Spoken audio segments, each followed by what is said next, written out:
2047లో ప్రధానమంత్రి గారు కోరుకుంటుంది ఒకటే, మన పరిశ్రమలు మనకు ఉండాలి. ఎక్కడో విదేశాలకు వెళ్ళి చదువులు కాదు, ఎక్కడో విదేశాలకు వెళ్ళి విద్యాలయాలు చదువుకోవడం కాదు, మన విశ్వవిద్యాలయాలు బాగుపరుచుకోవాలి అని చెప్పిన 2047 విజన్ని మా కూటమి బలంగా తీసుకెళ్తుంది. ఈ రోజున చంద్రబాబు గారికి కూడా నా విన్నపం కూడా చెప్తా ఉన్నాను. సార్, ప్రతి ఒక్కరూ పేద వర్గాల గురించి ఆలోచిస్తూ ఉన్నారు, అల్పాదాయ వర్గాల గురించి ఆలోచిస్తున్నారు, పారిశ్రామికవేత్తల గురించి ఆలోచిస్తున్నారు. మధ్యతరగతి మనుషులను వదిలేశారు అందరూ. దయచేసి మీ దృష్టికి తీసుకొస్తున్నాం, మన కూటమిలో మధ్యతరగతి మనిషిని అందరం వదిలేసాం. మధ్యతరగతి మనిషిని మా కూటమి గుండెల్లో పెట్టుకుంటుంది. మధ్యతరగతి మనిషికి ఎవరు నిలబడరు.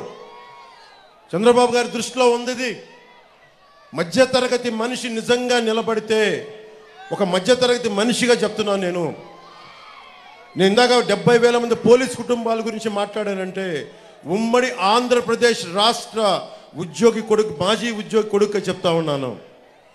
అలాగే మొన్న సభలో కూడా చెప్పాను, ఈరోజున చంద్రబాబు గారి దృష్టికి కూడా తీసుకొస్తా ఉన్నాను.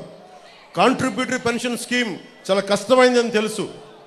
నేను కోరుకుంటున్న అసెంబ్లీలో అడుగు పెట్టగానే మొట్టమొదటిగా అడిగేది ఉద్యోగుల కోసం నిలబడడానికి సంవత్సరం లోపు దానికి ఒక పరిష్కార మార్గాన్ని మనందరం కనుగొనాలి సార్. దానికి మీ సహాయ సహకారాలు సంపూర్ణంగా కావాలి. దీనికి కష్టమైంది కానీ సాధించాల్సిన అవసరం ఉంది.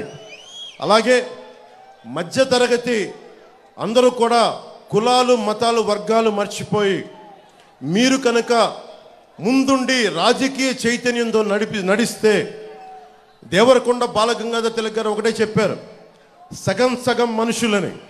మన సగం మనుషులు కాదు, పూర్తిగా హృదయం నిండిన మనుషులని దాన్ని తప్పు చేద్దాం.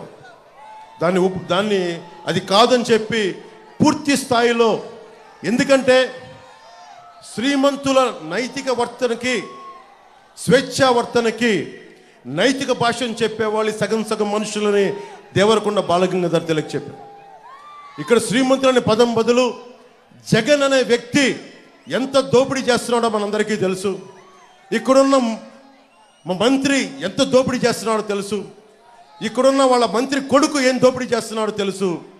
మనందరం కలుగుల్లో ఉన్న ఎలకల్లాగా బయట రావట్లేదు. సగం మధ్యతరగతి మనిషి పార్టీలను దాటి, కులాలను దాటి ఆంధ్రప్రదేశ్గా, భారతదేశంగా ఆలోచిస్తే చాలా బలమైన మార్పు తీసుకురావచ్చు. ఒక మధ్యతరగతి మనిషి కడుపు మంట వచ్చి, కోపం వచ్చి బయటకు వచ్చి నిలబడితే అది జనసేన అవుతుంది.